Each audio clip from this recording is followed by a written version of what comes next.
দর্শক আমন্ত্রণ আরটিভির আলোচনামূলক অনুষ্ঠান প্রবাসী পরবাসে।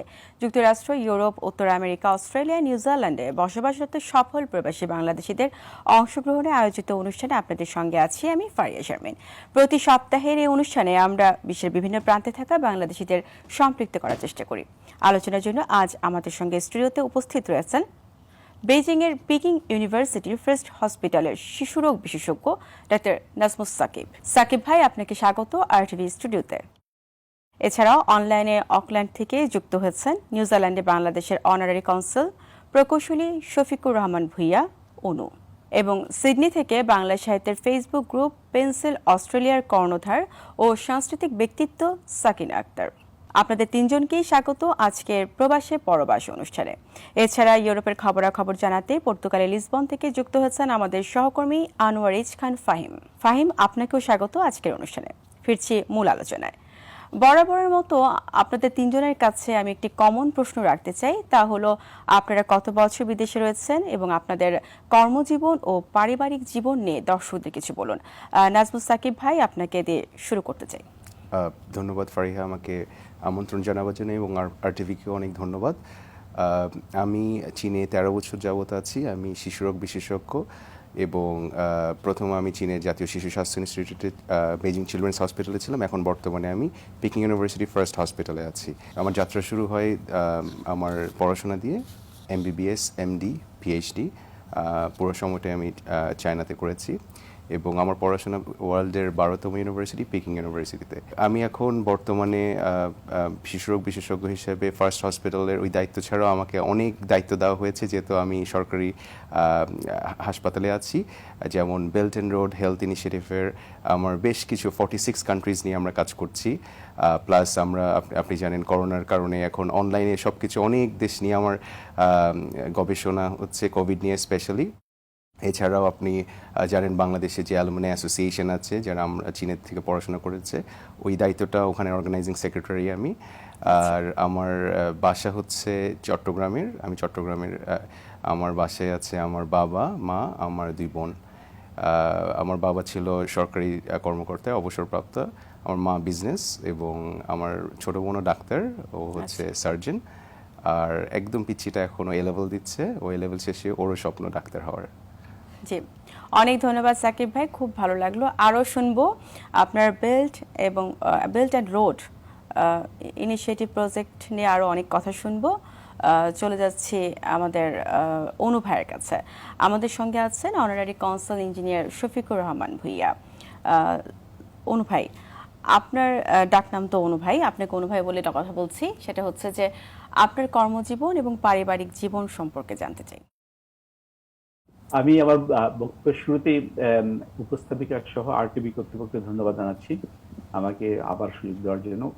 এবং আমি সাথে সাথে ধন্যবাদ জানাচ্ছি বাংলাদেশে এবং বিদেশে যারা দর্শকরা, যারা সময় বেছে এবং সময় ঠিক করে আমাদের প্রোগ্রাম দেখছেন।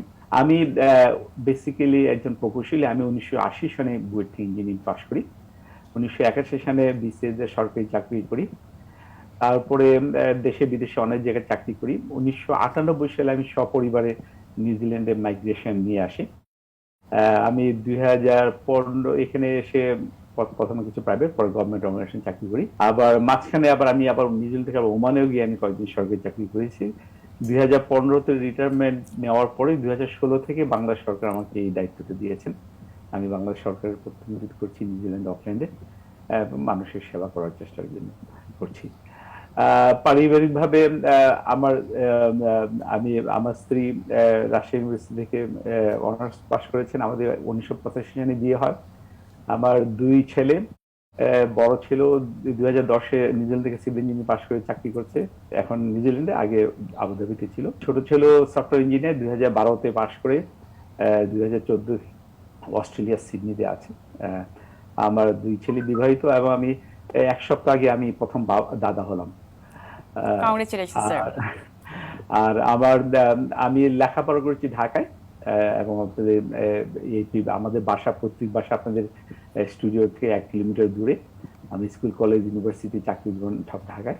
আর নিউজিল্যান্ডে আমি এসে প্রথমে নিউজিল্যান্ডের কমিউনিটির সঙ্গে জড়িত ছিলাম সক্রিয়ভাবে 1999 সাল থেকে। কমিউনিটি কাজ করে যেতাম। আমার ওয়াইফও এখানকার কমিউনিটি কাজে বেশ সম্পৃক্ত ছিল। উনি একটা বাংলা স্কুল আমরা চালু করেছিলাম, যেটা প্রবাসী আমাদের বাঙালিদের ছেলে মেয়েদের বাংলা ভাষা বাংলা সংস্কৃতিকে ধরে রাখার জন্য সেই স্কুলের প্রিন্সিপাল ছিলেন। আর বাংলাদেশের সবচেয়ে বড় সংগঠন বাংলাদেশের অ্যাসোসিয়েশন নিউজিল্যান্ড ইনকর্পোরেটেড, সেটার আমি কর্মকর্তা ছিলাম 5 বছর। এখন মোটামুটি রিটায়ার্ড, তো শুধু এই কাজটাই সরকারি কাজটা করে যাচ্ছি। এই এবং এটা মেইন উদ্দেশ্য হচ্ছে মানুষের সেবা করা, বাংলাদেশের ভাবমূর্তিকে উজ্জ্বল করা। ধন্যবাদ।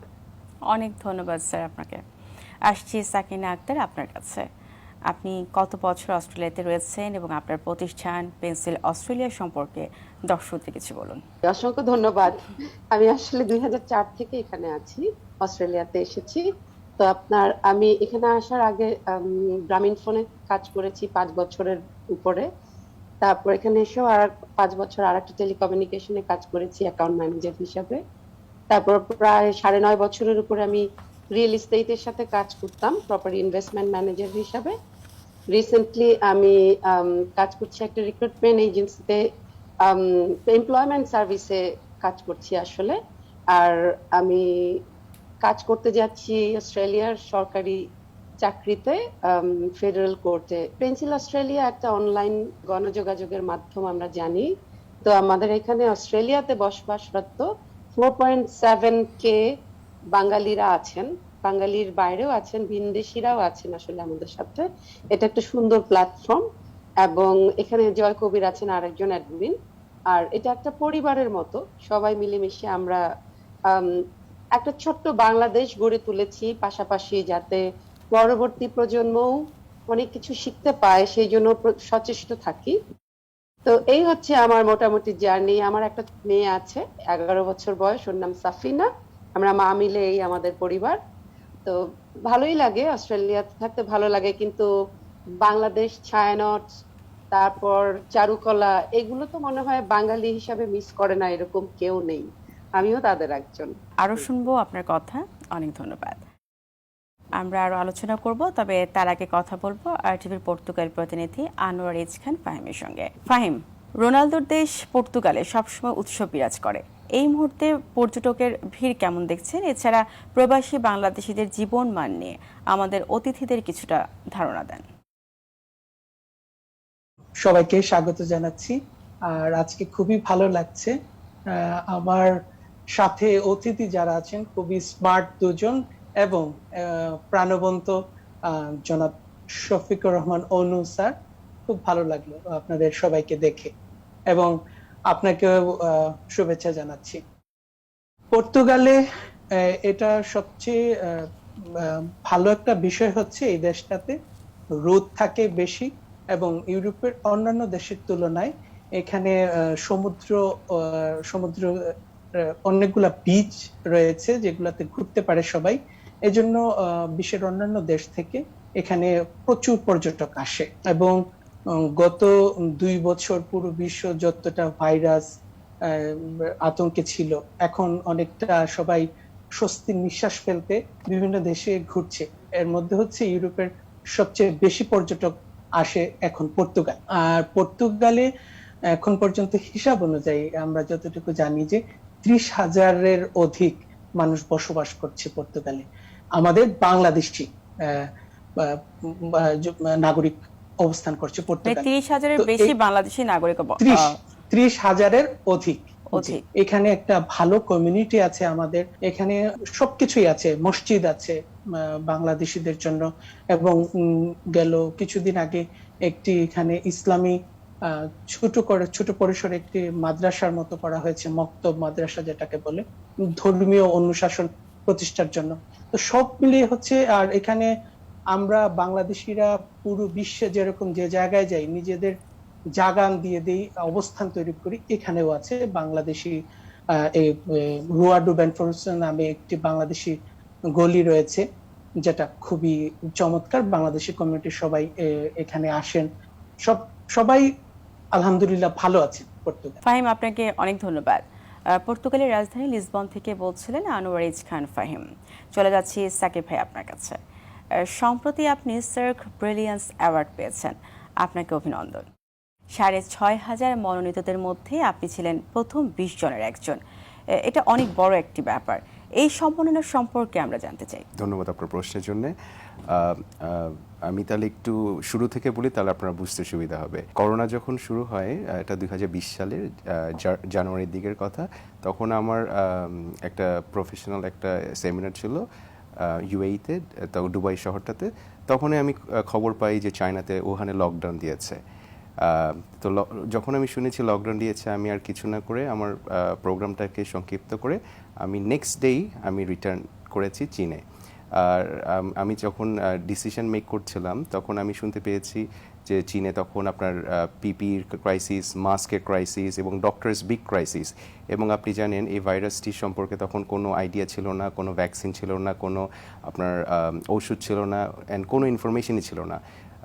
অনেক বিদেশি নাগরিক তখন চার্টার্ড ফ্লাইট করে চীন ছাড়ছিল। আপনি জানেন বাংলাদেশেও চার্টার্ড ফ্লাইট করে বাংলাদেশি স্টুডেন্ট যারা আছে অথবা বাংলাদেশি যারা আছে ওখান থেকে চলে এসেছে।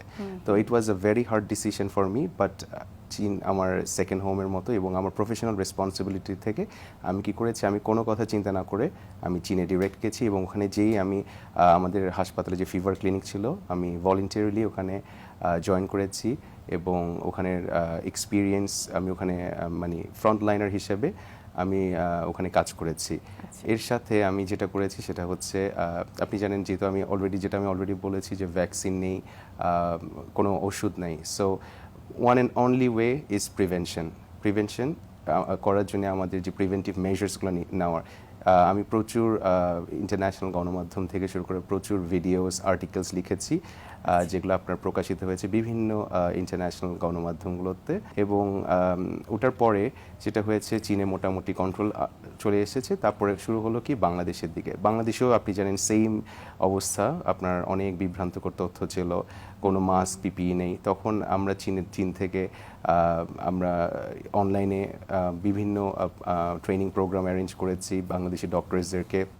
তারপরে চীনে যে এক্সপিরিয়েন্সগুলো আছে সেই এক্সপিরিয়েন্সগুলো কাজে লাগিয়ে যেন বাংলাদেশি ডক্টরসরা ট্রেনিং পায়। এক পর্যায়ে যেটা হলো যে বাংলাদেশে দেখছি আপনার খুবই বিশাল সংকট, ক্রাইসিস, নট অনলি আপনার পিপি মাস্ক অথবা আপনার হেলথ ইকুইপমেন্টসগুলো, তারপরে হচ্ছে বিভিন্ন তারপরে হচ্ছে আরেকটা জিনিস আমি যেটা লক্ষ্য করেছি, বাংলাদেশে ডাক্তার পাওয়া যাচ্ছিল না। নট অনলি কোভিড রিলেটেড কোনো ডক্টরই পাওয়া যাচ্ছিল না, একটা বিশাল একটা ক্রাইসিসের মধ্যে যাচ্ছিল। তখন আমরা কি করলাম, আমরা টিম নিয়ে বাংলাদেশে আসার চেষ্টা করেছি। এবং পরে আমরা বাংলাদেশে চলে আসলাম। আমি বাংলাদেশে এসে বিভিন্ন মানুষের পাশে দাঁড়াতে চেষ্টা করেছি। যেমন আমরা বিভিন্ন মেডিকেল ক্যাম্প করেছি ফ্রি অফ কস্ট, স্পেশালি বাংলাদেশে যে গ্রাম অঞ্চল, মোফাসল জায়গাগুলো ছিল, আপনি দেখবেন আপনার মোস্ট অফ দ্য পেশেন্ট কিন্তু শহর কেন্দ্রিক চলে আসতে পারে, কিন্তু তখন আপনার লকডাউনের ক্ষেত্রে অথবা মুভ করতে পারছিল না। সো অনেক কিছু আমরা করার চেষ্টা করেছি। যেমন চীন সরকারের উপহার, আপনি জানেন অনেকগুলো অনেকগুলো এসেছিল, মাস্ক, পিপি, তারপরে হচ্ছে ইমার্জেন্সি ইকুইপমেন্টসগুলো এসেছিল। তারপরে হচ্ছে আমরা বাংলাদেশ সরকারকে ফ্রি অফ কস্ট আপনার ভ্যাকসিন দিতে চেয়েছিলাম, যেটা হচ্ছে চীন সরকার থেকে, আপনি জানেন থার্ড ফেজ ট্রায়াল যেটাকে। তো এরকম অনেক প্রোগ্রামগুলোই হয়েছে। এবং আরেকটা যেটা আমি মনে করি সবচেয়ে বেশি ইম্পর্টেন্ট, সেটা হচ্ছে গুজব অথবা বিভ্রান্তকর তথ্যের সাথে মোকাবেলা করা। কারণ এক একজন এক এক ধরনের কথা বলছিল, কোনো ভ্যালিড সোর্স ছিল না, ইনফরমেশন ছিল না। সো আমি অনেক ইন্টারন্যাশনাল ট্রেনিং পার্টিসিপেট করেছি, এবং ফ্রম দ্যাট এক্সপিরিয়েন্স আমি বাংলাদেশে বিভিন্ন স্কুল, কলেজ এবং বিভিন্ন প্রতিষ্ঠানগুলোতে, স্পেশালি আপনার গভর্নমেন্ট ট্রেনিংগুলোতে আমার এক্সপিরিয়েন্স শেয়ার করার চেষ্টা করেছি এবং মানুষকে অ্যাওয়্যার করার চেষ্টা করেছি। তো এই অ্যাক্টিভিটিসগুলোর জন্য আমি আসলেই খুবই লাকি যে সার্ক, যে নেপালে যে সার্ক আছে, ওটার থেকে আমাকে সম্মানিত করেছে সার্ক ব্রিলিয়েন্স অ্যাওয়ার্ড 2022 দিয়ে। এবং আমি really thankful to all the juries, all the people who selected me for the award. অনেক ভালো লাগলো শুনে, আপনাকে অনেক ধন্যবাদ আপনি এত বড় ইনিশিয়েটিভ নেওয়ার কারণে। আরো শুনবো আপনার কাছে গল্প, চলে যাচ্ছে ইঞ্জিনিয়ার অনু ভাই আপনার কাছে। করোনা মহামারীর পর নিউজিল্যান্ডের বর্ডার খুলে দিয়েছে। নিউজিল্যান্ডে পড়াশোনা করতে গেলে বাংলাদেশি শিক্ষার্থীদের জন্য আপনার অফিস কোনো ধরনের সহায়তা দিতে পারে কিনা, বা কি ধরনের সহায়তা আপনারা দিয়ে থাকেন? ধন্যবাদ। এটি খুব একটা ইম্পর্টেন্ট একটা প্রশ্ন জিজ্ঞাসার জন্য। আমাদের এই জুলাই মাস থেকে বা অগাস্ট মাস 1 তারিখ থেকে আমাদের বর্ডার ওপেন করেছে, প্রায় 2 বছর বর্ডার বন্ধ ছিল। স্টুডেন্ট নিউজিল্যান্ড একটি আমার দৃষ্টিতে পড়াশোনার জন্য একটি ভালো দেশ। এখানকার পড়াশোনার পরিবেশ, সামাজিক পরিবেশ, রাষ্ট্রীয় পরিবেশ সবগুলি মিলে ভালো পরিবেশ। তাই আমি স্টুডেন্টদেরকে এখানে পড়াশোনা করার জন্য আমন্ত্রণ জানাই।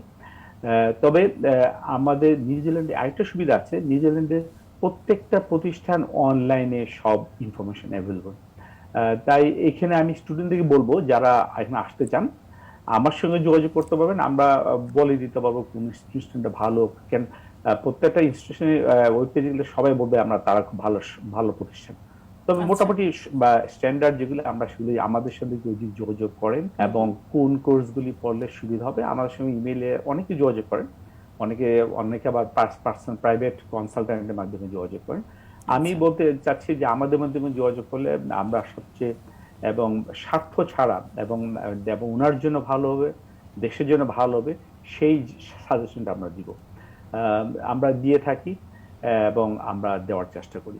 তবে এখানকার আসার আগে যেটা অনলাইনে কিন্তু নিউজিল্যান্ডে পড়াশোনা করা যায়, যারা চেষ্টা করতে চান প্রথমে অনলাইনে ওরা কিছু দূর 1 বছর কিংবা একটা সেমিস্টার দেখে then they can apply for the visa নিয়ে 4 বছরের কোর্স বা 3 বছরের কোর্স দিন আপনাদের। এখন অনলাইনেও স্টুডেন্ট আসা যায় এবং অনলাইনে পড়াশোনা করা যায় এবং তখন উনি আরো বুঝতে পারবেন। আর এই ক্ষেত্রে শিক্ষার শেষে চাকরির সুযোগ কতটুকু আছে? চাকরির বাজার ভালো নিউজিল্যান্ডে এখন, বিশেষ করে এখন আমাদের বাজার খুব, যেহেতু গত 2 বছর বিদেশি স্টুডেন্ট আসে নাই তার জন্য। আর করোনার প্রথম দিকে প্রচুর নিউজিল্যান্ডার বিদেশ থেকে নিউজিল্যান্ডে এসেছিলেন, তারা করোনার পরে স্টুডেন্টদের যাওয়ার পরিমাণটা কেমন বেড়েছে নাকি? না, এই মাত্র শুরু হয়েছে, এখনো আসলে অগস্ট মাসে 1 তারিখ থেকে বর্ডার ওপেন হয়েছে, নতুন কোন স্টুডেন্ট এখন পর্যন্ত আসে নাই।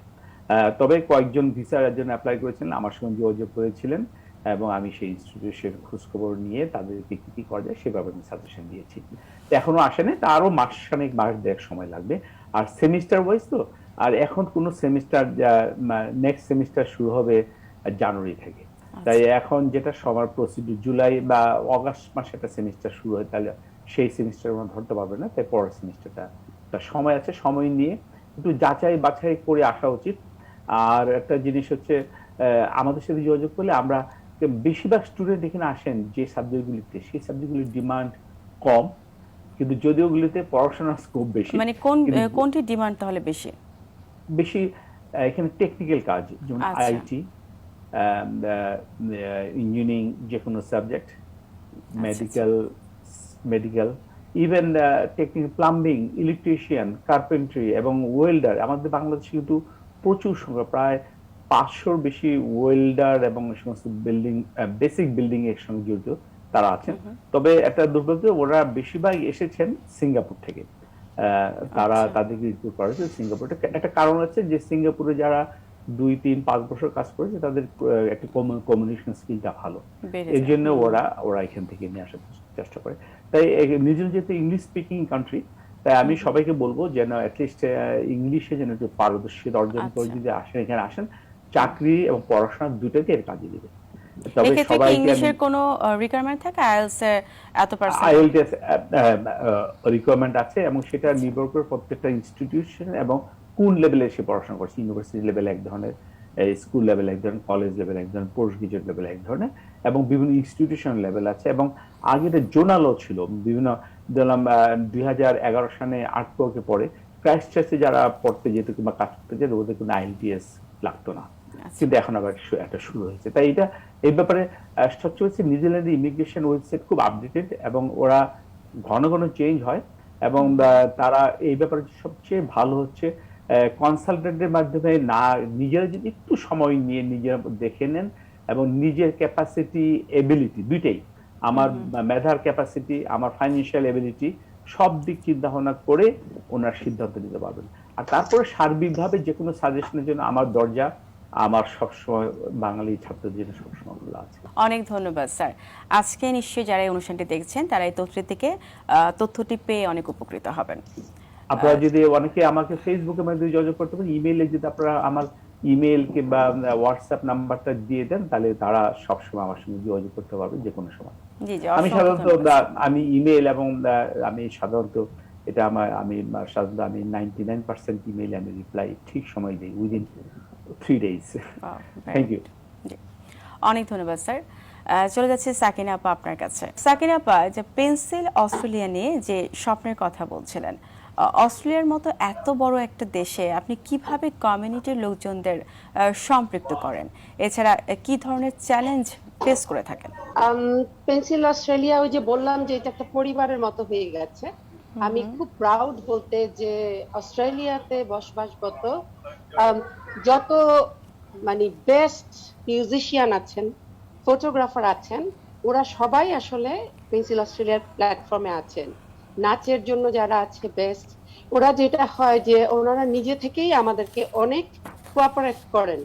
তারপর এইখানকার যারা কমিউনিটির লোকজন আছেন, ওরাও আমাদেরকে অনেক সম্পৃক্ত করেন। যেমন রিসেন্টলি যেটা হলো যে 21শে ফেব্রুয়ারিতে 21শে একাডেমি একটা খুব নাম করা প্রতিষ্ঠিত সংগঠন, যারা প্রত্যেক বছর 21শে ফেব্রুয়ারি প্রভাত ফেরি থেকে শুরু করে সন্ধ্যা অবধি পর্যন্ত বিরাট অনুষ্ঠান হয়, বইমেলা হয়। একটা অর্জনের কথা বলবো, এটা পেন্সিল অস্ট্রেলিয়ার অর্জন। আমরা কোনো মানে অস্ট্রেলিয়াতে কোনো পাবলিকেশন নাই, কিন্তু আমরা একটা বুক স্টল নিয়েছিলাম যেখানে শুধু যারা পেন্সিলের লেখক ওদের বই বিক্রি করেছিলাম আমরা একদিন। ওনাদের প্রায় 80টা বই বিক্রি হয়েছিল আমাদের স্টল থেকে। আর তার পাশাপাশি পেন্সিলের যারা ফটোগ্রাফার, ওনাদের ফটোগ্রাফি গুলো এবং যারা গান করেন ওদের সিডি গুলো, এগুলো বিক্রি হয়েছে। আর একটা ছোট্ট আমাদের পেন্সিল অস্ট্রেলিয়ার আলোকচিত্র শিল্পীদের চোখে বাংলাদেশ, এটা ছিল শিরোনাম। তো যেটা হয়েছে যে বাংলাদেশের তোলা ছবি 7জন চিত্রশিল্পী মিলে বাংলাদেশের তোলা ছবিগুলো, যেমন নীলগিরি, তারপরে যেমন আড়ং একটা শব্দ, হ্যাঁ, আড়ং মানে যে আসলে হাট বাজারের যে একটা মেলার মতো করে বাজার হয়, সেটাই কিন্তু আড়ং। তো ওই রকম একটা ছবি, যে একটা ধরেন যে ঝুড়ি ভর্তি কাঁচামরিচ, পাশে একদম কাদা মাখানো দুটা পা, ওইটাই আড়ং, ওইটাই ইন্ডিকেট করে যে বাজার। তো আমরা আসলে শুধু যে বাংলাদেশকে তুলে ধরছি তা না, আমাদের চোখে বাংলাদেশের যে সৌন্দর্য বা ঐতিহ্যগুলো আছে সেগুলোও চেষ্টা করছি তুলে ধরতে। তারপর আপনার ওই আলোকচিত্র প্রদর্শনীতে অনেক সফল ছিল, আমাদেরকে অনেকেই অনেক প্রশংসা করেছেন। আর অনেকে ছবি তুলেছেন ওগুলোর পাশে দাঁড়িয়ে, তারা খুব ইমোশনাল হয়ে গেছেন যে এখানে সংসদ ভবন দেখতে পাচ্ছি, এখানে জাতীয় ফুল শাপলা দেখতে পাচ্ছি। বিষয়বস্তুগুলোও আসলে খুব সুন্দর ছিল। আর আমাদের স্বপ্ন হচ্ছে যে এখানকার যারা পরবর্তী প্রজন্ম, ওরা অনেকেই হয়তো বাংলা বলতে পারে, আর বাংলা পড়তে বা লিখতে পারাটা কারো কারোর জন্য একটু চ্যালেঞ্জ, কিন্তু বলে সবাই। যেমন আমার মেয়েই বাংলা বলে, বাংলায় গান করে, আবৃত্তি করে, বাংলা বোঝে, সারাক্ষণই বাংলা কথা বলে। তো আপনার ওদেরকে যেরকম করে যে এখন যেহেতু ট্রান্সলেটর আছে, যারা পড়তে না পারছে ওরা খুব সহজেই না পেন্সিলে যে লেখাগুলো আসছে ট্রান্সলেট করে পড়ছে, কারণ আমাদের জুনিয়র পেন্সিলার বলি আমরা ওদেরকে, এবং ওরা ওদের মতো করে আবার আসলে শেয়ার করে। তারপর ধরেন আমরা হয়তো জাতীয় দিবসে চেষ্টা করি কিছু একটা দিবস পালন করতে, যেমন পহেলা বৈশাখ করি আমরা, বা ধরেন 16ই ডিসেম্বর উদযাপন করি, 21শে ফেব্রুয়ারি উদযাপন করি, 26শে মার্চ, আমাদের যে জাতীয় ঐতিহ্যপূর্ণ দিনগুলো আছে আমরা চেষ্টা করি পালন করতে, যাতে পরবর্তী প্রজন্মের কাছে একটা জিনিস পৌঁছে যায় যে আমরা তুলে ধরার জন্য এক্স্যাক্টলি যেই প্রান্তেই থাকি না কেন, লাল সবুজ পতাকা যেন সমুন্নত থাকে। আমরা অস্ট্রেলিয়াকে শ্রদ্ধা করি, আমরা খুব কৃতজ্ঞ এই দেশের সরকারের প্রতি, এবং পাশাপাশি আমরা সব সময় সচেষ্ট থাকি আমাদের নিজস্ব সংস্কৃতিটাকে প্রচন্ড রকম মানে বলিষ্ঠ কণ্ঠে বলতে, যে আমরা বাঙালি হিসাবে খুব গর্ববোধ করি। আর পেন্সিল অস্ট্রেলিয়া তার একটা আমি বলবো যে অগ্রণী ভূমিকা পালন করে, সেটা আবৃত্তি, গান, নৃত্য বা যে কোনো ধরনের প্রতিবাদও, সামাজিক প্রতিবাদ আমরা করি। আমরা হয়তো রাস্তায় গিয়ে মিছিল করছি না, কিন্তু অনলাইন প্ল্যাটফর্মে বসে আমরা অবশ্যই যে কোনো অন্যায়ের প্রতিবাদ করি। আবার কোনো সফলতা এলে, যেমন আপনার পদ্মা সেতু, স্বপ্নের সেতু, তো ওই দিন অনেক পদ্মা সেতুর ছবি এঁকেছেন, কেউ পদ্মা সেতুর গান করেছেন, কেউ আবৃত্তি করেছেন, কেউ আবার ফটোগ্রাফি করেছেন। সো পেন্সিল অস্ট্রেলিয়াটা এমন একটা প্ল্যাটফর্ম যেখানে আমরা বিদেশে বসে দেশের শিল্প এবং সাহিত্যকে জড়িয়ে আছি মনে প্রাণে। আর আমাদের একটা লক্ষ্য হচ্ছে যে এই যে আলোকচিত্র প্রদর্শনীর যাত্রা শুরু হলো, কালকে হয়তো আমি থাকবো না, আমার যে পরবর্তী প্রজন্ম, ওরা যখনই দেশে যাবে ওরা মনে করবে যে আমরা ছবি তুলে নিয়ে যাই, যাতে পরের বছর প্রদর্শনীতে আমরা দেখাতে পারি আমাদের বাংলাদেশকে। তো আচ্ছা। বাংলাদেশকে যাতে আমরা আসলে মনে প্রাণে ধারণ করি এবং ওটা ছড়িয়ে দেই সৌন্দর্যটা সবার মাঝে, এটাই আমাদের একটি একটা চমৎকার উদ্যোগ আপা। লক্ষ্য। এক্ষেত্রে আপনারা কি স্থানীয় প্রশাসনের পক্ষ থেকে কোনো সাহায্য বা সহযোগিতা পান? আমরা কোনো সাহায্য সহযোগিতা আসলে পাই না, বা আমরা নেওয়ারও চেষ্টা করি না কখনো। আচ্ছা। কারণ আমাদের সব সময় একটা স্লোগান হচ্ছে no politics, no money, no influence. So ওগুলোর বাইরে থাকতে গেলে আমরা যেটা চেষ্টা করি যে যতখানি নিঃস্বার্থ ভাবে এবং পরিচ্ছন্ন ভাবে একটা সংগঠনকে শুধুমাত্র ভালোবেসে নিজেদের পারদর্শিতায় এগিয়ে নিয়ে যাওয়া যায়, সচেষ্ট হওয়া যায়, এটা মানে আমি বলবো যে এটা আসলে একটা পরিবারের মতো কাজ করে। এখানে বেশ কয়েকজন আছেন যারা সাউন্ড ইঞ্জিনিয়ারিং করেন। সাউন্ড ইঞ্জিনিয়ারিং অনেক এক্সপেন্সিভ, বা যারা আর্টিস্ট আছেন ওরা হয়তো সবাই পেইড আর্টিস্ট, ওরা অনেক টাকা নেয় একটা প্রোগ্রাম করতে গেলে। কিন্তু যখন পেন্সিল অস্ট্রেলিয়ার কথা আসে তখন ওনারা ভলেন্টিয়ারলি আমাদের প্রোগ্রামে এসে প্রোগ্রাম করেন। আমরাও চেষ্টা করি যাতে ওই মানটা আমরা ধরে রাখতে পারি, এবং এই শিল্পীগুলোই আসলে আমাদেরকে অলংকৃত করছে জি, অসংখ্য এবং আমাদের ধন্যবাদ আপা। পাথেয়কে সহজ করছে। ইঞ্জিনিয়ার অনু ভাই, আপনি কি কিছু যোগ করতে চাচ্ছেন? না, আমার একটা প্রশ্ন ছিল। ফাহিম ভাই। হ্যাঁ, আমার একটা প্রশ্ন ছিল ডাক্তার নাজমুস সাকিবের কাছে। আমি প্রথমে ওনাকে কংগ্রাচুলেশনস জানাই। উনি বিজয়ী হয়েছেন এবং এটা আমাদের জন্য, দেশের জন্য এবং আমাদের সবার জন্য খুব গর্বের বিষয়। এক্স্যাক্টলি। এবং আমার যে প্রশ্নটা হচ্ছে ওনার কাছে, উনি যেহেতু এখন চায়নায় প্র্যাকটিস করছেন, গভর্নমেন্ট যতটুকু শুনলাম যে উনি চাইনিজ গভর্নমেন্টের সাথে কাজ করছেন, তো এক্ষেত্রে বাংলাদেশে অবস্থানরত যারা ডাক্তার রয়েছেন বা বিভিন্ন হাসপাতালে যারা প্র্যাকটিস করছেন, তাদেরকে কি কোনো ধরনের ট্রেনিং অথবা কোনোভাবে আমি যে বিষয়টা বলতে চাই, বাংলাদেশের যে অভাবটা রয়েছে ডাক্তারদের মধ্যে, যখন কোনো পেশেন্ট ডাক্তারের কাছে যান তখন তাদের মধ্যে মানে রিল্যাক্স ফিল করেন না। ডাক্তার নাজমুস সাকিবের কাছে প্রশ্ন যে আপনারা কি, উনি যেহেতু তরুণ, আমি তরুণ হিসাবে ওনার কাছে আমি যেটা বলতে চাই যে আপনাদের কি এমন কোনো প্ল্যানিং আছে যে বাংলাদেশি কোনো ট্রেনিং সেশন বা এইভাবে কোনো উদ্যোগ নেয়ার, যাতে করে বাংলাদেশে অবস্থানরত ডাক্তাররা উন্নত বিশ্বের মতো সেবা দিবেন পেশেন্ট? আরো বেশি আন্তরিক হবে, এটাই বলতে চাচ্ছেন? এক্স্যাক্টলি। আচ্ছা, সাকিব ভাই। জি, ধন্যবাদ আপনার প্রশ্নের জন্য। আসলে আপনি এটা আমি আসলে বলতেও চেয়েছিলাম যে বাংলাদেশে আপনার চাইনিজ গভর্নমেন্টের অনেকগুলো প্রজেক্ট চলছে এবং belt and road health initiative, belt and road সম্পর্কে আমি একটু বলি ফার্স্টে। বেল্ট অ্যান্ড রোড শুনলে মানুষে মনে করে এটা রাস্তা বানাবার অথবা ব্রিজ বানাবার, অনেকে হয়তো এই টাইপের জিজ্ঞেস করে, বাট ইট ইজ প্রজেক্ট যেটা হচ্ছে একটা প্ল্যাটফর্ম চাইনিজ গভর্নমেন্টের, যে এটার আন্ডারে আপনার অনেক ব্রাঞ্চেস আছে, যেমন হেলথ আছে, এডুকেশন আছে। আপনি জানেন বাংলাদেশে অনেক শিক্ষার্থী বেল্ট অ্যান্ড রোডের স্কলারশিপ নিয়ে পড়াশোনা করছে চীনে। তারপরে অনেক টেকনোলজি বলেন, অনেক ট্রেনিং প্রোগ্রাম বলেন। ট্রেনিংয়ের কথা যখন আসছি, বাংলাদেশে আপনি জানেন কোভিডের সময় কিন্তু আমরা অনেক ট্রেনিং করিয়েছি, স্পেশালি কোভিড নিয়ে। বাংলাদেশি ডক্টরস এক্সচেঞ্জ, তারপরে আপনি কিছু কিছু রোগ আছে বাংলাদেশে অ্যাভেলেবল, যেটা খুবই রেয়ার ইন চায়না। কিছু কিছু ডিজিজ আছে চায়নাতে কমন, যেটা আপনার বাংলাদেশে খুবই রেয়ার। সো আমরা ডক্টরস এক্সপিরিয়েন্স এক্সচেঞ্জ, তারপরে হচ্ছে বিভিন্ন সেশন করছি যেখানে উভয় দেশের ডক্টরসরা তাদের এক্সপিরিয়েন্স, নলেজ, সায়েন্টিফিক রিসার্চ, বাংলাদেশে আমরা অনেক সায়েন্টিফিক রিসার্চ করছি, মাল্টি সেন্টার রিসার্চ করছি চীন, বাংলাদেশ এবং এই যে বেল্ট অ্যান্ড রোড কান্ট্রিজগুলো নিয়ে।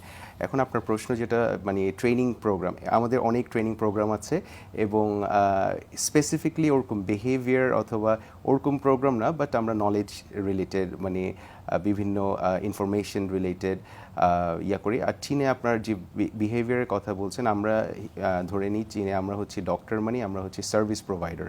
তো সার্ভিস প্রোভাইডার অবশ্যই আমরা সার্ভিস ভালো দিতে হবে আমাদের পেশেন্টদের, যেন ওরা স্যাটিসফ্যাকশন পায়।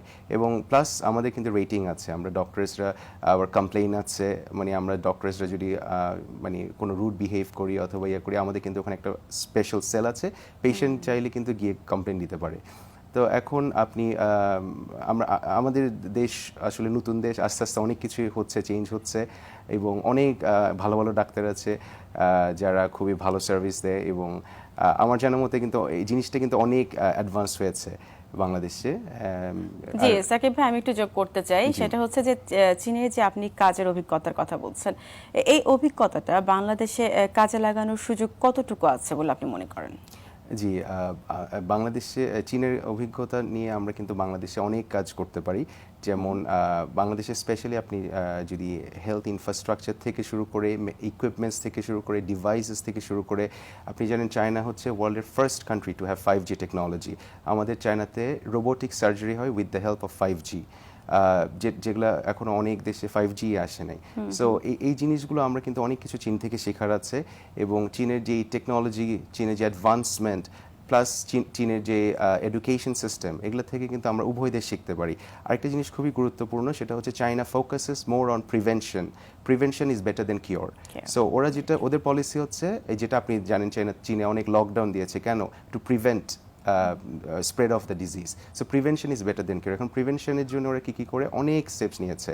ওদের কথা হচ্ছে আমরা হসপিটাল বানাবার থেকেও আমরা প্রিভেনশনে আমরা খরচা করলে যেটা হবে, আমার আর হাসপাতালে পেশেন্ট বাড়ছে না, আমরা মানুষ সুস্থ থাকছে, এবং রোগ প্রতিরোধ ক্ষমতা ন্যাচারালি কীভাবে বৃদ্ধি করা যায়। আপনি জানেন চাইনিজ ট্রেডিশনাল মেডিসিন আছে, it is a very big influence for boosting health immunity, যেটাতে আমাদের রোগ প্রতিরোধ ক্ষমতা বৃদ্ধি করে এবং সুস্থ থাকার জন্য সাহায্য করে। তা আমি মনে করি উভয় দেশ একে অপরের থেকে শেখার অনেক স্কোপ আছে, এবং এটা হচ্ছে অবশ্য। এখন আমাদের প্রচুর প্রোগ্রাম আছে, এবং বাংলাদেশি অনেক ডক্টরস, তারপরে হচ্ছে মেডিকেল স্টুডেন্ট, কিন্তু আপনি জানেন অনলাইনে এটা অবশ্য বাংলাদেশ থেকে ডক্টরসরা ট্রেনিংয়ের জন্য যায় নিয়মিত, কিন্তু চায়নাতে ট্রেনিংয়ের জন্য যায়। অনেক ইন্টারন্যাশনাল কনফারেন্স আমাদের হাসপাতাল থেকে অনেকগুলো আমরা অর্গানাইজ করি। তো ওখানে বিভিন্ন ডক্টরস বাংলাদেশ না পুরো ওয়ার্ল্ডের বিভিন্ন দেশ থেকে মানে আসে। সো আমি মনে করি আস্তে আস্তে জিনিসটা অনেক অপরচুনিটি আরও ক্রিয়েট হবে আমাদের দুই দেশের মধ্যে। জি, অসংখ্য ধন্যবাদ সাকিব ভাই। অনু ভাই, আপনার কাছে জানতে চাইবো যে নিউজিল্যান্ডের মসজিদে হামলার পর বেশ কয়েক বছর চলে গেছে, বর্তমানে সেখানে ধর্মীয় সম্প্রীতির মেলবন্ধন কতটা দেখতে পান? আবার ধন্যবাদ। নিউজিল্যান্ড প্রথম থেকে একটি ধর্মীয় সম্প্রীতির দেশ। আমি পৃথিবীতে মানে সেকুলার কান্ট্রি যেগুলি অনেকগুলি দেশ ঘুরেছি, আমার মতে নিউজিল্যান্ডের মধ্যে এত রিয়েলি সেকুলার কান্ট্রি দুনিয়াতে খুব কমই আছে, এবং এদেশের মানুষ, সরকার এবং অন্যান্য যারা অধিবাসী সবাই এত মানে অন্য ধর্মের, অন্য গোত্রের লোকদের প্রতি এত সহানুভূতিশীল, এত শ্রদ্ধাশীল। তাই আমরা তেমন কোনো মানে খারাপ কিছু চোখে তো পড়েই নেই। দিন দিন আমাদের সম্প্রীতি আরো বাড়ছে এবং বাড়বে। আমি এই প্রসঙ্গে উত্তর দিয়ে আরেকটি জিনিস আপনাদের মাধ্যমে আমি দেশবাসী এবং বাংলাদেশের মানুষের জানাতে চাই।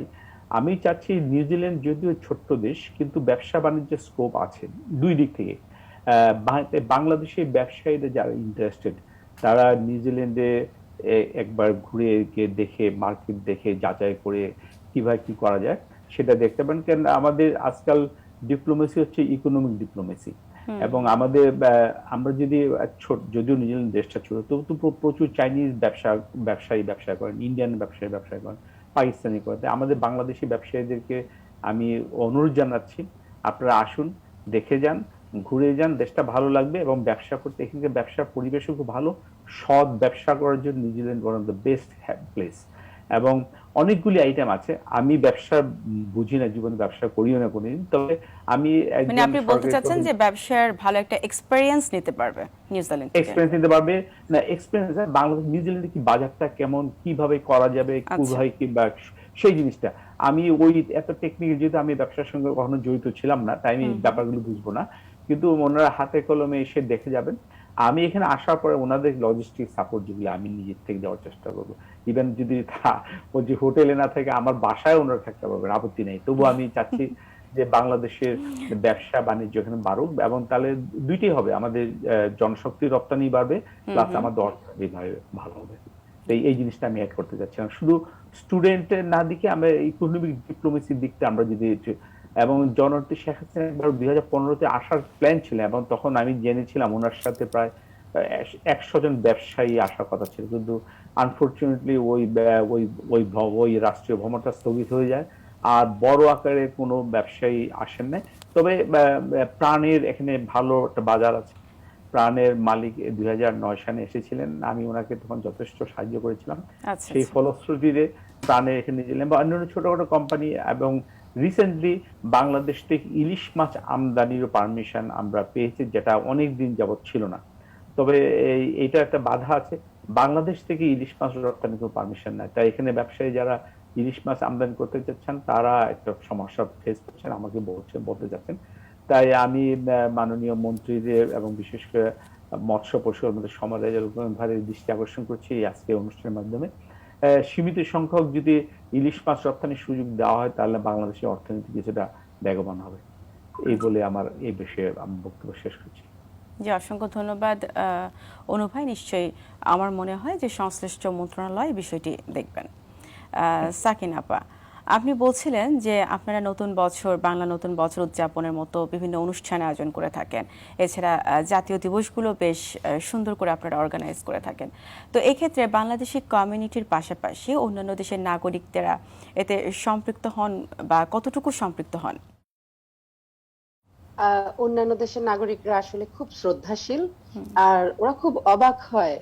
যেমন আমার অনেক কলিগরা আছেন যারা আসেন আমাদের অনুষ্ঠানে, তারপর আপনার ইন্ডিয়ান, পাকিস্তানি বা অস্ট্রেলিয়ানরা যারা আছেন, এখানকার যারা কাউন্সিলর আছেন, তারপর আপনার এখানে লোকাল যারা এমপি আছেন, ওনারাও খুব পছন্দ করেন আসলে আমাদের যে কোনো ইনিশিয়েটিভ গুলো, এবং ওনারা থাকেন সব আয়োজনগুলোর মধ্যে। তো এটা আসলে যে শুধু বাংলাদেশিরা মিলে হচ্ছে তা না, আমরা বিদেশিদের কাছ থেকেও প্রচন্ড রকমের সাড়া পাই। ইভেন পেন্সিল অস্ট্রেলিয়াতে কিছু বিদেশি সদস্য আছেন, যেহেতু তারা অস্ট্রেলিয়াতে বসবাসরত। এই বিদেশি তো আমরা কারা, মানে সবাইকে এই ওয়েলকাম সদস্য করি। কোন দেশের ওনারা? অস্ট্রেলিয়ার আছেন, তারপর সাউথ আফ্রিকান আছেন, সাউথ আমেরিকান আছেন, নেপাল, শ্রীলঙ্কা, বাংলাদেশ, সব জায়গারই আছেন। এবং একজন অস্ট্রেলিয়ান আছেন, ওই ভদ্রলোক ট্যাগরের খুব ফ্যান হয়ে গেছেন। উনি অনেক রবীন্দ্রসঙ্গীত শেয়ার করেন, অনেক ধরনের রবীন্দ্রসঙ্গীতের উপরে জার্নালও শেয়ার করেন। তো আমি একদিন আসলে মেসেঞ্জারে কোয়েরি করলাম যে ডু ইউ আন্ডারস্ট্যান্ড বেঙ্গলি, তখন ও বললো যে না, তোমাদের সব শেয়ারের থেকে আমি খুব অ্যাট্রাক্টেড হয়েছি, রবীন্দ্রসঙ্গীতের সুরটা আমাকে খুব টানছে। আর আমি যখন ট্যাগরের উপর রিসার্চ করলাম যে ট্যাগরের নোবেল প্রাইজটা ছিল আইনস্টাইনের দেওয়া, সো আমার আসলে ওয়ে অফ থিঙ্কিংটা চেঞ্জ হয়ে গেছে, and I'm really loving this platform. So he became one of the Tagore fan, and ও একটা অস্ট্রেলিয়ান, সো ওইখানকার একটা কোম্পানি সিইও। তো দেখা যায় যে আমরা আসলে অনেক ইনফ্লুয়েন্সও করি, আমাদের ভাষাটা এত মিষ্টি। একটা জিনিস আপনাকে বলি, এখানে সাউথ অস্ট্রেলিয়ান কান্ট্রি মিলে যেটা হয় যে 7টা কান্ট্রি মিলে একটা কালচারাল প্রোগ্রামের ব্যবস্থা করে সাফাল, ওখান থেকে আমাদের পেন্সিল অস্ট্রেলিয়ার মেম্বাররা গিয়েছিল। I am so proud to say সঙ্গীতে বাংলাদেশ প্রথম হয়। আপনার তামিমা শেহরিন, ও ছিল সঙ্গীতে প্রথম, ওর সাথে আপনার কনফ্লিক্ট করে গেল ইন্ডিয়ান একটা মেয়ে, তখন দুজনকে গান থামিয়ে দিয়ে খালি গলায় গাইতে বলা হলো ট্র্যাক ছাড়া। তো আপনার তামিমা গেয়েছিল জোছনা করেছে আড়ি, একটা অসম্ভব রকম ক্লাসিক্যাল গান সে করলো, এবং তামিমা ওয়েনিট সে এই 7টা দেশের মধ্যে থেকে প্রথম হলো। আই ওয়াজ অ্যাকচুয়ালি ক্রাইং যখন ও ফার্স্ট হলো। তারপর আবৃত্তিতেও সেম হয়েছে, শায়রি বললো, হিন্দিতে, উর্দুতে, অস্ট্রেলিয়ানরা বললো, কিন্তু বাংলাদেশের জেরিন, ও গিয়ে একটা বাংলা আবৃত্তি করলো, ওকে ট্রান্সলেট করতে হলো আবার ওই কবিতাটা, এবং জেরিন প্রথম হয়েছে। ওরা দুজনেই পেন্সিল অস্ট্রেলিয়া থেকে গিয়েছিল। মানে আর নাচে যে মেয়েটা ছিল ও সারিকা, ও থার্ড হলো। তো আমি এত প্রাউড ফিল করছিলাম, এবং আমি মনে করি যে এটা আমাদের একটা বড় ধরনের অর্জন, যে কোনো জায়গাতে আমাদের। হ্যাঁ, আমার খুব ভালো লাগছিল। আমি শেয়ার করব যখন আপনারা আরটিভির এই প্রোগ্রামটা শেয়ার করবেন, আমি প্রোগ্রামের লিংকের মধ্যে দিয়ে দিব যে ওরা যে পার্টিসিপেট করছিল এবং ওরা যে অ্যাওয়ার্ড গুলো পেয়েছে, ফার্স্ট হয়েছে গানে এবং আবৃত্তিতে। আমি ভাবছিলাম যে আবৃত্তিতে বাংলা ওরা কি আসলে বুঝবে কিনা, কিন্তু এত সুন্দর আবৃত্তি ছিল এবং এত সুন্দরভাবে ট্রান্সলেট করলো Zerin Afrin, and it was touched by everyone, even Sri Lankan, Nepali, আমি জানি না ওরা কে বুঝলো, ওরা ইংলিশটা থেকে কিছুটা বুঝলো, কিন্তু বাংলা আবৃত্তির পরে আমি দেখেছি যে ওরা অনেক থিয়ারি ছিল। দ্যাট মিন্স দ্যাট ওয়াজ মানে very we could attractive, have touch them. Touching. হ্যাঁ, এইটাও আসলে পেন্সিল অস্ট্রেলিয়া পরিবারের একটা বড় অর্জন, যে বিদেশিরা আমাদের সাথে ইনভলভ হচ্ছেন অনেক। অসংখ্য ধন্যবাদ সাকিনা আপা। আমরা অনুষ্ঠানের Thank you. একেবারেই শেষ পর্যায়ে। আপনাদের তিনজনের কাছেই আমার প্রশ্ন, আপনারা বিদেশের মাটিতে বাংলাদেশের প্রতিনিধিত্ব করছেন, নিজ দেশের সংস্কৃতি তুলে ধরতে বা আগামী প্রজন্মকে বাংলাদেশ সম্পর্কে জানাতে কি ধরনের চ্যালেঞ্জ মোকাবেলা করতে হয়? সাকিনা আপা, আপনি যদি বলেন। আমার যেটা মনে হয় যে চ্যালেঞ্জ একটাই, যে কোয়ালিটি অফ ওয়ার্ক। মানে অনেক ধরনের অনুষ্ঠান হয়, সেখানের মধ্যে দেখা যায় যে কোয়ালিটিটা মেনটেন করা, বা মানে সব সময় কোয়ান্টিটিতে না, যে কোয়ালিটিটা মেনটেন করা, একটা সুস্থ ধারা বজায় রাখা। যেমন যে কোনো চাকচিক্য কিংবা ধুমধাম মানুষকে অনেক অ্যাট্রাক্ট করে। তো ওই ক্লাসিক্যাল বেস বা শুদ্ধ সাংস্কৃতিক চর্চাটা সবসময় আসলে একটু কঠিন, আমি বলবো, মানুষকে অনুপ্রাণিত করা বা ধরে রাখা, উৎসাহিত করা, যে এইটাই একটা বড় চ্যালেঞ্জ মনে হয় আমার। কিন্তু পাশাপাশি আবার আমরা যখন বাংলাদেশ ছেড়ে আসি, আমরা স্কুলে প্রত্যেকদিনই আমার সোনার বাংলার সাথে দাঁড়িয়ে থাকতাম, একে খোঁচা দিচ্ছি, একটু নড়ে উঠছি, তখনও ঠিক বুঝি নাই যে আমার সোনার বাংলাটা আসলে কি। এখন যখন কোনো অনুষ্ঠানে, ইভেন সিনেমা হলে যখন জাতীয় সঙ্গীত হয়, সবাই মিলে দাঁড়িয়ে যাই, বা শতকণ্ঠে জাতীয় সঙ্গীত এরকম কিছু অনুষ্ঠান হয়, বিশ্বাস করেন চোখে পানি চলে আসছে শুধু Exactly. বাংলাদেশের জাতীয় সঙ্গীত শুনে এবং পতাকা দেখে চোখে পানি চলে আসে। আমরা হয়তো সোনার হরিণ ধরার আশায় বা ভবিষ্যৎ জেনারেশন আর একটু ভালো থাকবে এইসব চিন্তা করে আসি, কিন্তু আমি বলবো যে আমাদের দেশের মানুষ শত প্রতিকূলতার পরে, সারা বছর বন্যা হচ্ছে, সারা বছর খরা হচ্ছে, ইলেকট্রিসিটি চলে যাচ্ছে, তারপরে আমরা যত সুন্দরভাবে সবকিছুর সাথে অ্যাডজাস্ট করি। এইখানে যে কোনো একটা প্রাকৃতিক দুর্যোগে ওরা লস্ট হয়ে যায়, ওরা জানে না এটার সাথে কিভাবে মানে আসলে মানায় নিতে হয়। অনেক সরকারি সহায়তার পরেও ওরা স্ট্রাগল করতে থাকে। আমি মনে করি যে চ্যালেঞ্জেস কিছু আছে, কিন্তু বাঙালি হিসাবে আমি সব সময় দেখেছি যে আমরা অন্যদের চেয়ে অনেক বেশি মনোবল রাখি, আমরা অনেক বেশি পরিশ্রমী। সো একসাথে যখন কাজগুলো করি, যে ছোটখাটো চ্যালেঞ্জ গুলো আসে, এটা আমরা খুব সহজেই উত্তীর্ণ হয়ে যাই। আর সবার দোয়া আছে। আর শেষ করার আগে আমি আরটিভিকে অসংখ্য ধন্যবাদ দিব।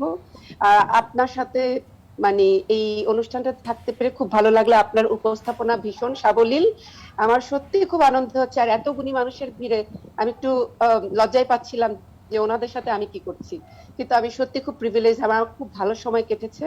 আর টিভিকে অসংখ্য ধন্যবাদ। আপা, আপনাকে অসংখ্য ধন্যবাদ, আপনাকে পেয়েও আমরা অনেক খুশি। আবারও কথা হবে আপনার সাথে, ভালো থাকবেন। Thank you. জি, যে অনু ভাই, আপনার কাছ থেকে ছোট্ট করে জানবো যে কি ধরনের সমস্যার সম্মুখীন হন এবং সেক্ষেত্রে কি ধরনের পদক্ষেপ নিয়ে থাকেন?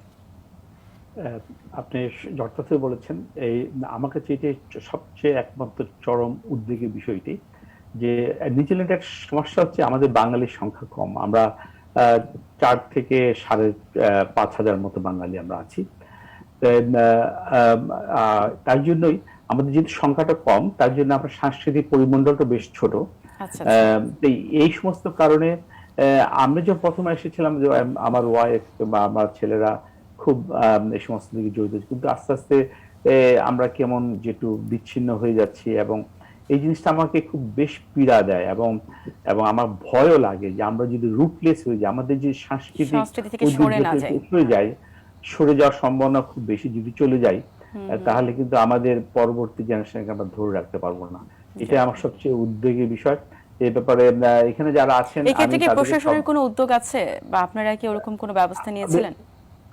আমি ওয়েলকাম করি সবসময়, আমি যতদূর সম্ভব চেষ্টা করি, কিন্তু প্রশাসন, এখানকার নিউজিল্যান্ড গভর্নমেন্ট সবসময় তারা ওয়েলকাম করে, এবং যে কোনো কমিউনিটি সবসময় ওয়েলকাম করে, কিন্তু আমাদের তরফ থেকেই আমাদের উদ্যোগটা কম। আসলে চেষ্টার অভাব, সময়ের অভাব, আর একটা আমাদের ছেলেটা দোটানায় আছে, ওরা বাঙালি হবে না কিউই হবে, মানে মুসলমানই তো ইন্টারেস্ট কম বাংলাদেশি সংস্কৃতির প্রতি, ইনফ্লুয়েন্সটা অনেক কম। এটা তো শুধু একমাত্র ক্রিকেটটাই ওদেরকে বাঙালি এবং বাংলাদেশি হিসেবে পরিচয় দিতে ওদেরকে উদ্বুদ্ধ করে। এছাড়া অন্য কোনো জিনিস ওরা আমি ওদেরকে যে কোনো গ্যাদারিং আমি বলি তোমরা বাংলা কথাবার্তা বলো, কিন্তু আমি চলে যাওয়ার পরে ওরা আবার ইংলিশে কথাবার্তা বলে। এইভাবে এটা ইন্টারেস্টেড, সংখ্যাটাও কম। আর যেহেতু ওদের সময়ের আর আজকাল আইটি কিংবা এই সমস্ত প্রযুক্তির কারণে বাঙালি সংস্কৃতির সঙ্গে ওদের যোগাযোগ খুব কমে যাচ্ছে। এটা আমার কাছে সবচেয়ে উদ্বেগের বিষয় এবং খুবই এবং দুঃখজনক। দুঃখ এবং সমস্ত যে আমরা নিজের দেশে আমাদের ছোট বাঙালি কমিউনিটি যেহেতু ছোট, আমরা বোধহয় হারিয়ে যাব, এই অবস্থা সৃষ্টি হবে। তাই আমরা চেষ্টা করে যাচ্ছি। এখন কিছু লোক আছেন, কিছু বড় ভাই, কিছু আছেন, কিছু নতুন প্রজন্ম, ওরা চেষ্টা করে যাচ্ছে।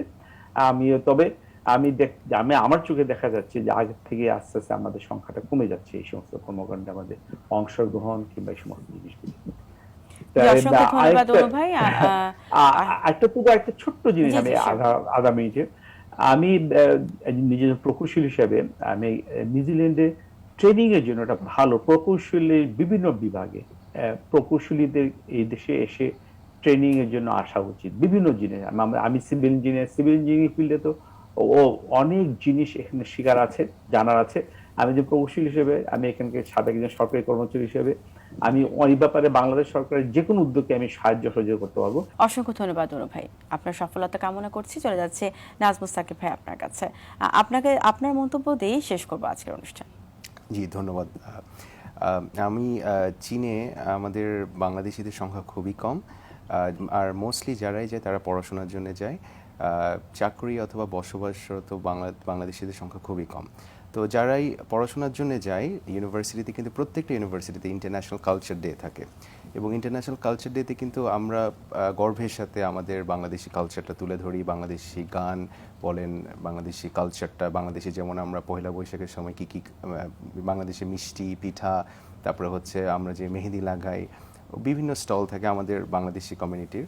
এবং এই ক্ষেত্রে আমরা আমাদের যারা স্টুডেন্ট, বাংলাদেশি স্টুডেন্ট যারা চায়নাতে পড়াশোনা করছে, সবাই কিন্তু নিজেদের আমাদের দেশকে তুলে ধরার চেষ্টা করে।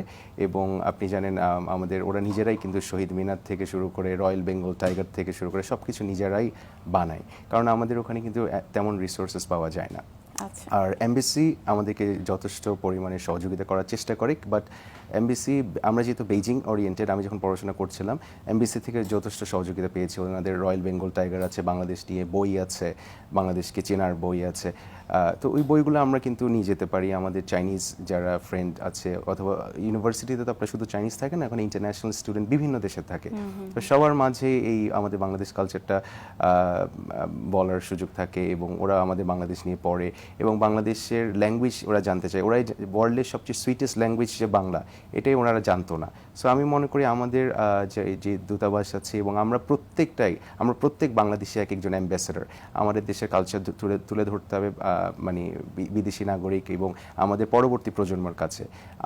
নিজেরাই যদি আমরা তুলে না ধরি, তাহলে কিন্তু নেক্সট জেনারেশন অথবা বিদেশিরা কখনোই জানতে পারবে না। So it is very important যে আমরাই তুলে ধরি, এবং আমি মনে করি আমাদের আরও অ্যাক্টিভিটিস বেশি করা দরকার। যেমন আমরা বাংলাদেশে দেখেন বিভিন্ন ওয়েস্টার্ন কালচার, আমরা ওয়েস্টার্ন ফেস্টিভ্যাল বলেন, এই ক্রিসমাস, এই সেই, আমরা কিন্তু জানছি, কিন্তু বিদেশের মাটিতে কিন্তু আমাদের এরকম করাটা খুবই কম হয়। তো এখানে এমবিসিও আছে, আমাদের এমবিসির আরও অ্যাক্টিভিটিস করা প্রয়োজন আমি মনে করি। যদিও এমবিসি লিমিটেশন আছে আমি জানি, বাট আরও করলে আমার মনে হয় ভালো হয়। অনেক ধন্যবাদ আপনাদের সবাইকে আজকের আলোচনায় অংশ নেবার জন্য। দর্শক, ধন্যবাদ আপনাদেরকেও। আজ কথা বলছিলাম প্রবাসের মাটিতে সফল বাংলাদেশিদের সঙ্গে, যারা বিদেশের মাটিতে বাংলাদেশের ভাবমূর্তি উন্নয়নে কাজ করছেন। প্রবাসে পরবাসী অনুষ্ঠান আজকের মতো এই পর্যন্ত। আসছে সপ্তাহে আবারও হাজির হব নতুন নতুন অতিথির সঙ্গে। সেই প্রত্যাশা শেষ করছি আজকের অনুষ্ঠান। এতক্ষণ সঙ্গে থাকার জন্য ধন্যবাদ।